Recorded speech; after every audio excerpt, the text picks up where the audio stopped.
Hi, My name's J.C. McCauley. I'm Naisha McCauley, and you're watching AccessTV.org.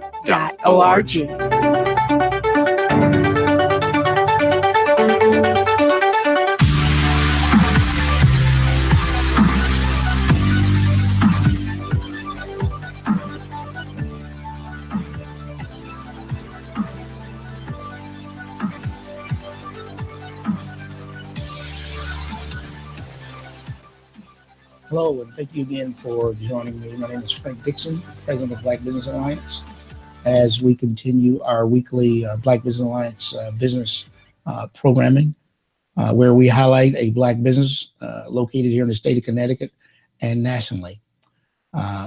We at the Black Business Alliance, we're vision on economic development, business sustainability, and community engagement for Black and minority businesses, where we focus on educating our Black businesses, focus on capacity building of our Black businesses and minority businesses, and focus on the access to funding and capital with some advocacy.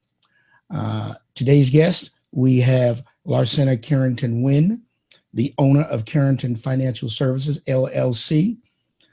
She is a tax accounting firm located in New Haven, Connecticut. Larcina, welcome to the Black Business Alliance weekly programming series. Thank you. Good morning or afternoon.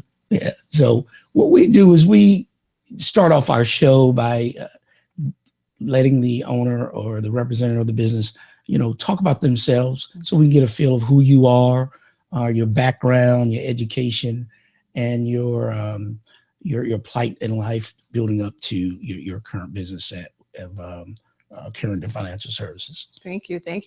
My company is called Carrington Financial Services, and I actually started in 1992. It actually started as a home-based business to be able to support nonprofit organizations at the time. As I was transitioning into actually building my company, I was doing the work anyway. I was doing it for other major corporations, banking, as well as medical centers and so on and so forth. So it was an easy transition to actually start the company. When I first started out, I actually started to do taxes. They used to call me the bag lady of taxes because I would go to people's houses to actually kind of give them the comfort in their own home to prepare their tax returns. But people didn't take me serious when I didn't have an office. They can ask me questions and so on and so forth, but they really didn't take me seriously. Right. And also when you're in business, you want to be able to be on time and be able to provide quality services. Right. So people's personal lifestyles got in the way when I would actually do it in their homes. They would have to cook dinner, or their electricity didn't work, so it would just hinder me from actually providing that service that I wanted to do. So I finally, broke down and got an office in around 2005 or so. And the business just started growing and growing and growing. Right. Taxes is something that is my biggest revenue stream. I love it. Everyone else says, why, would you even like taxes? But I love it because it's really like a home thing, like a really friendly business for me and my clients. My average client is around 7 to 10 years that I've had over the time itself. But I also specialize in construction contractors, back office support services. Nonprofits is one of my bigger client bases, and along with some business consulting to help people to actually get started with their accounting practices and with the accounting systems that they need to be successful in managing their finances of the business. So you're located in New Haven. Yes. So is New Haven home for you, born and raised? Or? Well, New Haven is where my family brought me to, but I actually am from Durham, North Carolina. Oh, okay. And so family, same history, traveled here in the 60s. Of course, I know you're saying, well, she's probably a baby. What do you mean 60s? But yeah, my family came up in the 60s or so.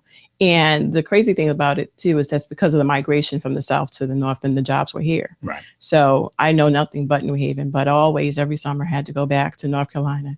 Right. And, look at that tobacco field that my granddaddy actually was working on, and got to participate in that a lot as well. And, myself being a North Carolinian, growing up in the Duplin County area, a lot of my family did migrate, north into Washington, D.C. and Philadelphia, Connecticut, because, they wanted that that sense of working either inside, coming out of the fields, Right. access to education, access to entrepreneurship, maybe starting their own business. So I understand your family's migration north as most Southerners did when they came out of the South looking for something a little bit better. Now we are in the middle of tax season, so yes, we are. Thank you again for coming in and sharing your story and your insight, because I know people, tax accountants, and they literally have zero time when it comes to that, because that's important, right? For people, their taxes, right? We don't, the whole cliche, you don't want to mess with the IRS, right? Talk to us a little bit about, Black and minority businesses and some of the challenges that they face when it comes to their taxes, because one of the key reasons why Black and minority businesses can't get access to funding is because their financials aren't in order, right? And that inhibits their growth to expand or start their business. Right. What are some things that they should focus on when they do their business that you don't have to address with them, that could cause them to be not as financial as they should be? Right. One of the things that I've seen a lot of is that it's typical that people go into business without checking with their accountant first. So they go into business without a accounting system. And when they get their taxes done, they try to treat their tax preparer as their accountant. We as preparers, we can't do anything for a business at the end of when the year is over. Right. They really need to establish themselves with someone that they can meet on a regular monthly basis, because if they do that, then their financial situation or their financial records would be conducive enough to be able to tell a lender, look, I'm serious in business. And for whatever reason, folks kind of come to us later. I mentioned that I'm a tax preparer, but I am an accountant by trade. And with that, I'm able to deal with strategies, minimize the liability that you would have to deal with. But when you come to me when the year is over, what you want me to do? Right. Kind of thing. And so that's some of the serious challenges, is that the business person doesn't seem to think that that's priority. They just jump in without understanding what are the tax consequences of that and what's my fiscal situation in order to better, manage that on an ongoing basis. So what would you advise? I know you spoke about treating you as an accountant or having an accountant start that business. Where can they go, or where can they find out, some information on, when they start their business, what type of business they should get into, their information, who should they call? Of course, they could call you, right. Things of that nature. But I want to speak more specifically. What are some of the common mistakes that you see that cause their financials to not be in order at the end of the year? Right. Many times especially when you have family businesses, people have folks in place that have more enthusiasm as opposed to expertise. And for whatever reason, folks just don't feel that they need to pay someone to do this. So it's like, okay, we can't go to an accountant because they're going to cost us so much money, which is going to dip into our bottom line. But you can't afford not to have an accountant. You can't afford not to pay attention to that fiscal information if you understand what your future is going to be. So if you want to go and get a loan from someone, or you need some capital, or you want an investor, what story are you going to tell? The only story you can tell is through your finances. And many times when clients, I actually have clients come to me with trash bags worth of receipts and say, Larcina, can you put this in order for me?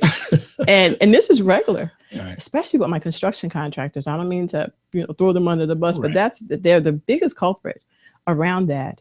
And again, it's usually when they're coming to me, it's in a crisis mode, or I want to apply for this loan and I need financials. Well, how am I going to pull financials out of a hat with this situation? Let's meet and let's talk on a regular ongoing basis. And where they can go, I mean, there's plenty of places you can, with the internet these days, you can find an accountant anywhere, kind of thing. And, through the different organizations like the community colleges, even just asking around. But being able to understand that accountant is just as important as the business itself, because without it, how do you guide where you're going? All right. And what we're going to do is, the Black Business Alliance, we're going to make sure we guide them towards some Black accountants, some Black accountant-owned businesses. But any accountant that you are comfortable with that can assist you, make to ensure that your business is on track.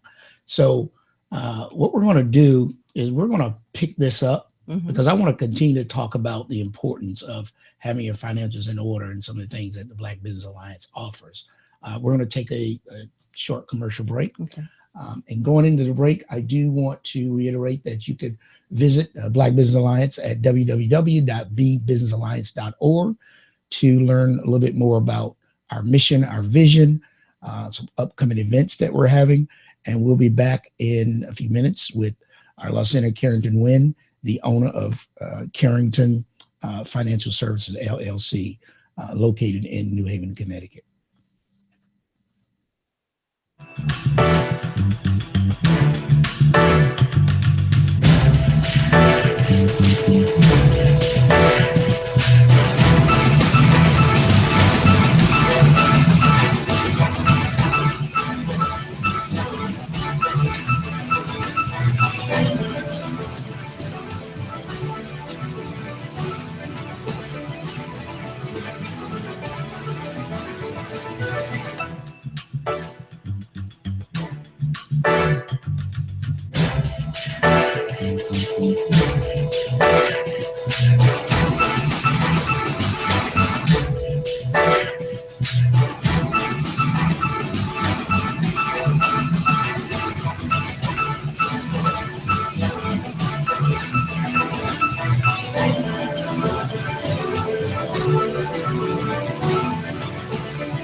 Hi, my name is Desharia again, and today I'll be talking to you about Artist Classic Creations, which is a family-owned business, but I am the owner/designer.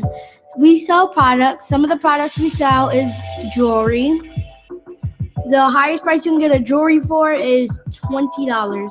Bracelets, no higher than not even $8. And necklaces, most of them are $10 and under, only if it's real pearls. We also sell soap made with virgin olive oil. We also sell head wraps to keep your head warm, so it has a flower. So you put it on your head like that, but it goes all the way around. It can keep your ears warm. It can be for decoration.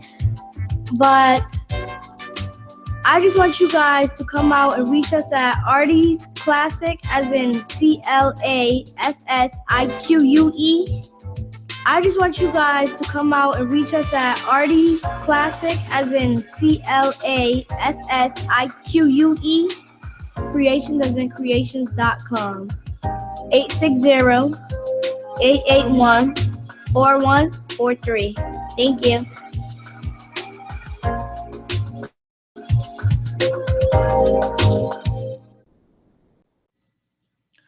Welcome back to the Black Business Alliance weekly programming series, where we highlight a Black business around the state of Connecticut and nationally.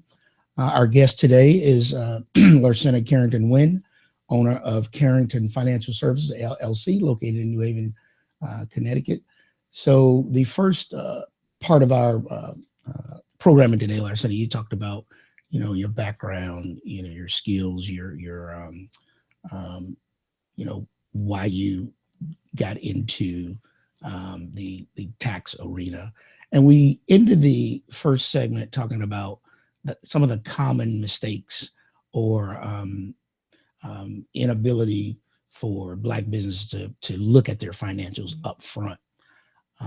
And I want to talk about that a little bit more detail because, at the Black Business Alliance, we do various workshops and trainings to not just talk about your business, but there's a psychological component to, why a lot of Black businesses don't look at subject matter experts like yourself or business development people to assist them through that, right?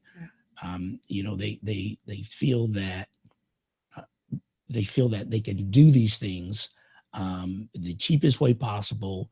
They go and read a couple of blurbs somewhere and they think they can do it, and it bites them in the end, right? You know, for lack of a better word. Talk to us about the importance of finding that subject matter expert prior to you know, starting a business, running a business, and having that forensic audit done throughout your business, and how that can alleviate some of the challenges when they do come see you. Right. Some of the challenges that the businesses have is that they don't know their numbers. And if you don't know your numbers, you know, how do you define your goals? How do you define where you want to take your business? And so working with an expert, actually, there's a lot of folks that don't know how to price their services out or their products. You know, because someone pays $20 for something that, you know, that you've actually produced, at the end of the day, that thing could have cost you $25. So understanding your numbers is real important to the survival of your business. And an accountant or someone of an expert, even on the legal side, you know, do you have an attorney? You know, what is the legal ramifications of what you're about to actually get into with your business? All these things are your team. And folks don't seem to understand that you really need a team to really kind of you're expert at what you do. And that's why you're going into business. So surround yourself with a team so that way you can actually be successful at whatever it is you're trying to accomplish through your business. And it's just too many times folks don't, and I keep saying folks, and that's just a Southern thing, I'm sorry, but too many times, so many times people really don't understand that you really need the team of experts to really help you. And it doesn't have to cost you a whole lot, you know, to do that. In fact, you can't afford not to, you know, when you talk about the survival of the businesses itself. And that's the education piece, right? It's about what am I doing now that's going to result in my inability to move forward later. And so there's a business, and then there's a nonprofit. And you do both, right? You do tax service for both. Yes. What are some of the challenges that nonprofits face? People think, oh, they're nonprofit, they're tax exempt, but that doesn't mean they don't have to look at their financials or look at their numbers. They still got to file. Absolutely. Well, actually, I'm the accountant for several nonprofits. And I've been dealing with the nonprofit since like 1994. And in that, nonprofits' behaviors are just totally different. For some ever reason, they don't think that they're in business, you know, and the difference between a nonprofit and a profit company is just where the profit goes. Profit goes in a profit company in their pockets, whereas a nonprofit, the profit actually rolls back into the company itself. And because of that behavior, there is no strategies, there are no conversations. There's board of director meetings, you know, you might have a finance committee, an ad hoc committee that's called finance committee, that kind of look at the finances. But most of the time you don't have people who actually understand the finances. So they just kind of get through the meeting.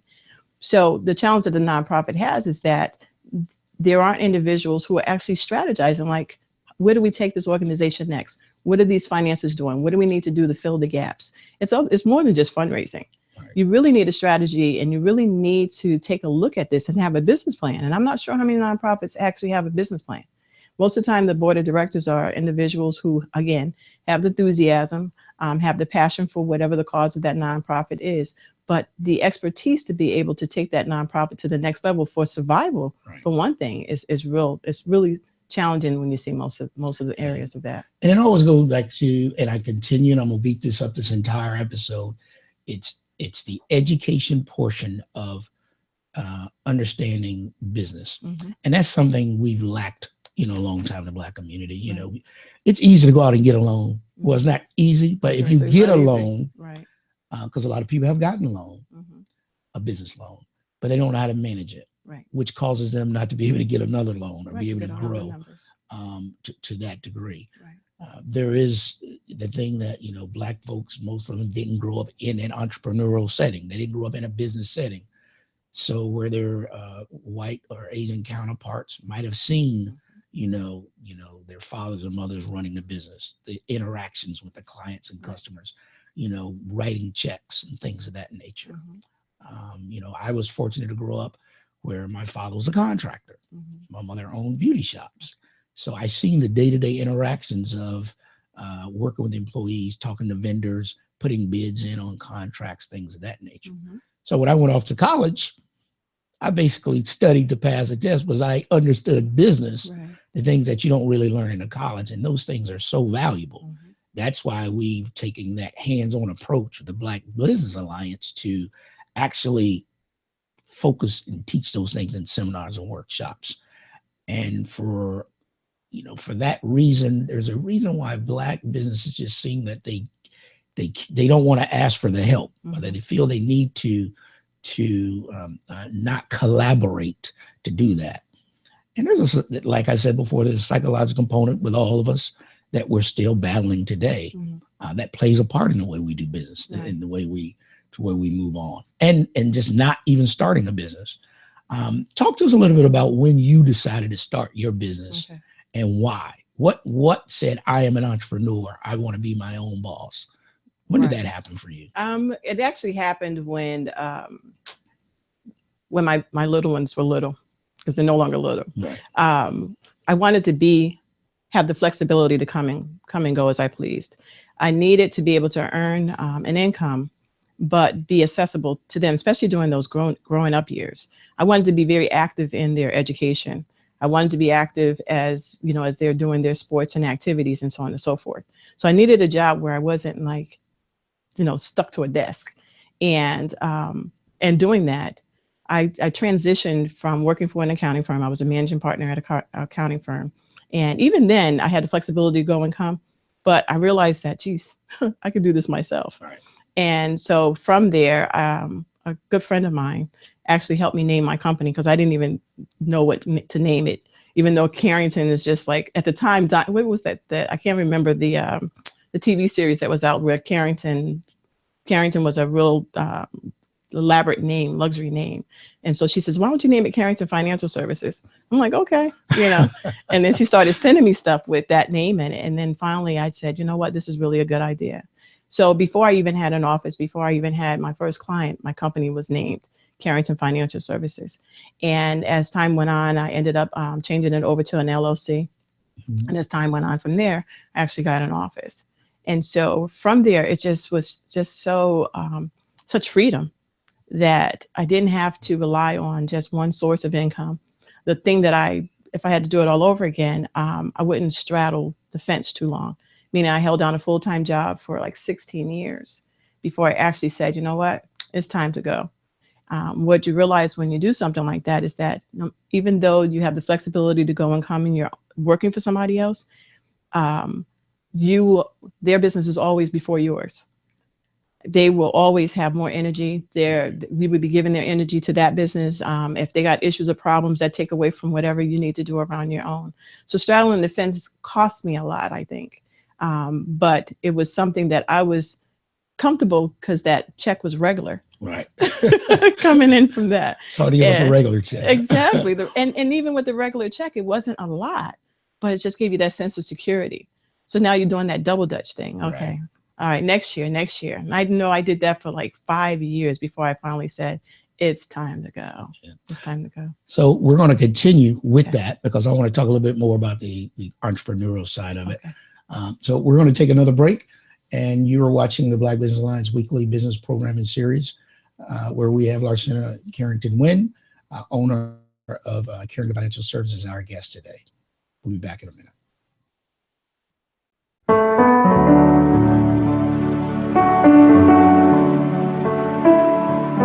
Black History Month. We pause to acknowledge and appreciate contributions enriching our cultural and intellectual fabric. Keep it coming. We are the members of the Heritage Boston Dance Theater, and we celebrate Black history 365 days of the year. My name is J. McCauley, and I do business as Lights Source Productions. I provide professional services in the area of strategic video communications. First, what we do is we help you craft your message using what I call the rule of the 5 W's: who, what, when, where, and why. We do event documentation, content acquisition, full-scale productions, editing, and of course, distribution through our social media television network. And with social media, video is more important now than it has ever been. Whether you're talking big business, small business, nonprofit, church, or just an individual. Let's say you plan you're planning an event, a wedding, whatever the case may be. But let's say a big event, but no video. And you spent all this time, all these hours to put this event on, and maybe 100, 200 people attend the event. But more important than that is that thousands could attend by watching it on social media. But of course, you don't think about this until after the event is over. You can't afford not to capture it for social media. And despite what people think, I am affordable. Give me a call. Let's plan your next video project and share it with the world on my social media television network. I promise you that you will have the attention of one person, me.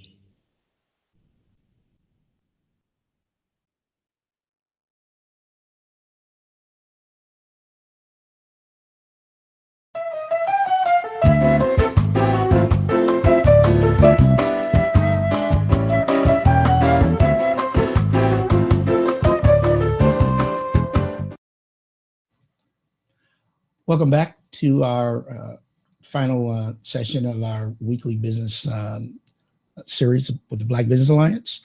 My name is Frank Dixon, and we highlight a Black business around the state of Connecticut and nationally every week here on accesstv.org. We're here today with Larcina Carrington Wynn, owner of Carrington Financial Services, LLC. And we're going to continue with our previous conversation on the entrepreneurial piece and why she decided to get into that.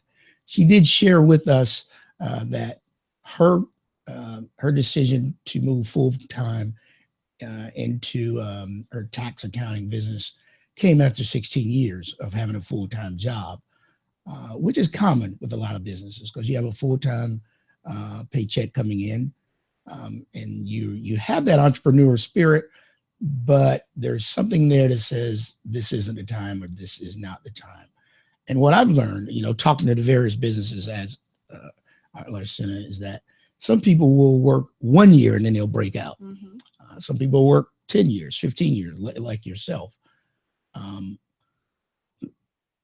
That 16th year, 15 year, 16 year, you woke up and said, now is the time to put it all into myself, my business, making this thing sustainable, putting, a footprint down for the future for my family.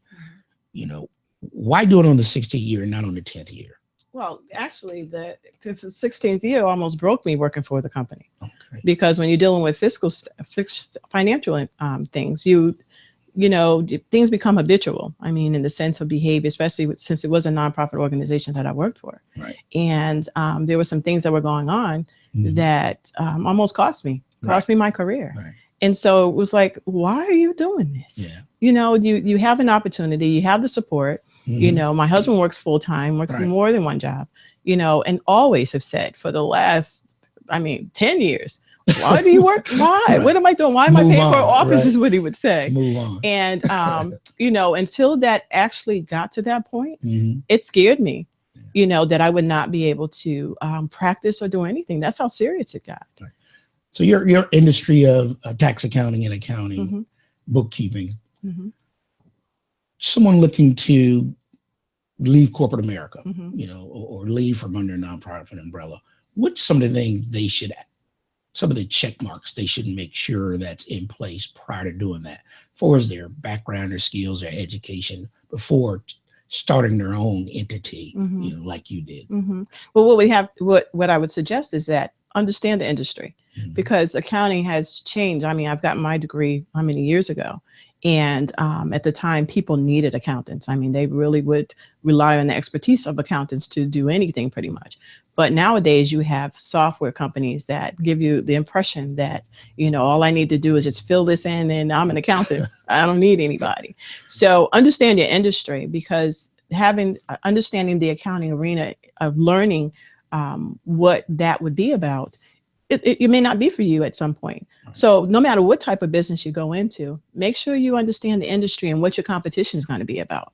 So even with me, I mean, I'm sitting on the block with how many other major tax preparer companies, and I'm not afraid of that. They have not taken out one person from me, in that regards. And in fact, I get a couple of theirs on a regular basis. But what I had to do was to persevere through the process of understanding what my clients wanted and how I'm able to compete. So at the end of the day, no matter what you do, you need to understand what you're getting into. And accounting was something I loved since high school. So it was easy for me. And I was glad I was in a place where I understood that being on my own, what did that mean? Because I actually worked for an accounting firm who, looked like me in the sense of like, wow, this dude's getting paid. Yeah. I can do the same thing. And he was very supportive too, as my transition. In fact, he actually supported half of paying for my first office, which I thought was amazing because I'm competition to him. Right. But till this day, we're really very, very good friends. So to continue answering your question is understand what it is that this business is going to do for you. Right. I wanted flexibility. I love accounting. I love taxes, and it was really easy to do. And you know what? You touched on so many points that I teach and we offer in our entrepreneurial segments of our workshops and trainings. It's so important when you move off into that avenue of starting your business or the entrepreneurship piece, that you do a few things. Have a mentor, right? Have a mentor that's actually doing what you want to do, that's willing to open themselves up for you and teach you and train you. Be an expert in your industry, right? Be an expert. And I know that's a broad term, but know as much as you can when you go into that, because you have people's livelihood at stake, right? You have licenses that you have to protect. Right. Understand your competition. Understand your market. Right. Not just understanding the market, industry. What's your niche market? Right. Is it small business? Is it startup businesses? Is it medium size? Is it large business? Understand what your niche market is and stop going after 5 and 6 different niche markets. Right. Yes. Settle on one, perfect that one, grow that one, then grow, into other markets. But even with that, if I can interject, Frank, is that, when I decided to step out full time, I had to I had to learn to be in business. I couldn't even imagine how hard it is to be in business when you're full time, and understanding what that meant, meaning that I was doing everything myself. So there's truly a difference between a self-employed business owner and someone who's truly a business owner that has someone that's working for them to help you do whatever it is to do. I've literally, over the last few months, had to departmentalize my company. And that sounds like it's a huge thing, but I had to figure out who can help me. Right. I got all these clients coming now knowing that Larcina is out there. So they want you. And you got to be, they don't want to hear that you got a whole bunch of folks, that you have to deal with. Right. They need you now. So I had to figure out how to break it down and say, okay, I need someone to handle my nonprofits. I need someone to help me with the taxes. I need someone to deal with, this aspect of these organizations. So until I departmentalized myself, I was stressing. I can't sleep at night. It's like, oh my goodness, I missed out on this. I missed out on that. So I'm saying it's really important to, learn how to be in business. Time management is something else when you're on your own. And that's where that mentor comes into place. Absolutely. That's where reaching out to organizations like the Black Business Alliance come into place, where we can match you up with a mentor, where we can, have you participate in some of our educational training workshops to understand business. So many Black businesses they have a business, they're registered, but they're not in business. Right. And do you understand how to be in business, understanding what the various aspects are that you don't understand? I think it's so important you know what you don't know, right? and then reach out to the subject matter experts. Look at paying someone for a business plan and explain it to you. Look at someone to do your accounting and taxes up front. So at the end of the year, you're not scrambling, walking in with trash bags, or they're managing it for you, because it's about your credibility and your financials when you do your business plan, when you decide to partner with someone else, Right. because that's so important, because they want to do a audit on you, right? Before they partner or subcontract Absolutely. with you at some point. They want to know who they're getting in the relationship with. Right. And it brings that business acumen, you know, to you, you know, when someone's looking at the character of your business, all those things. So, you know, just some of the takeaways, key takeaways from today is the education piece of understanding your financial and fiscal piece of your business. You know, reaching out to subject matter experts to help you enhance and grow your business, to teach you things that you might not know, and, you know, being a part of industry. What about be a part of people in your industry, to learn from them? Talk about the mistakes and the challenges. You know, there's so much in collaboration and membership.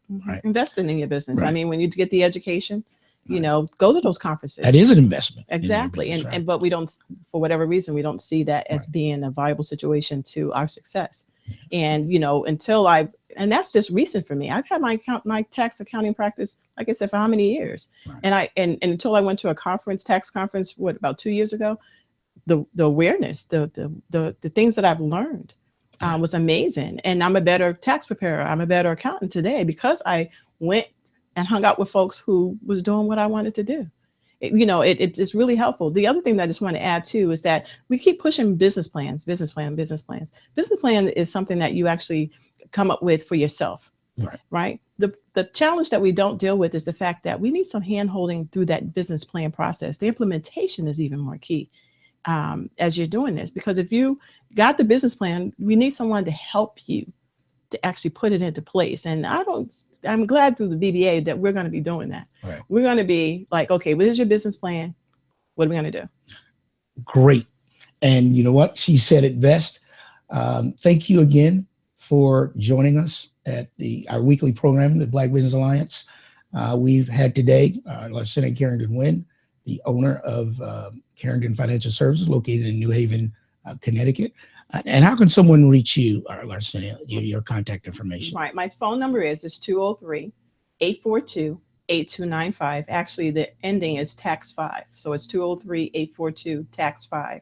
And you can also go to my website, www.carringtonfinancial.net. Thank you so much. And thank you for joining us for the Black Business Alliance weekly programming series as we highlight Black businesses around the state of Connecticut and nationally every week. You can reach us at www.thebusinessalliance.org.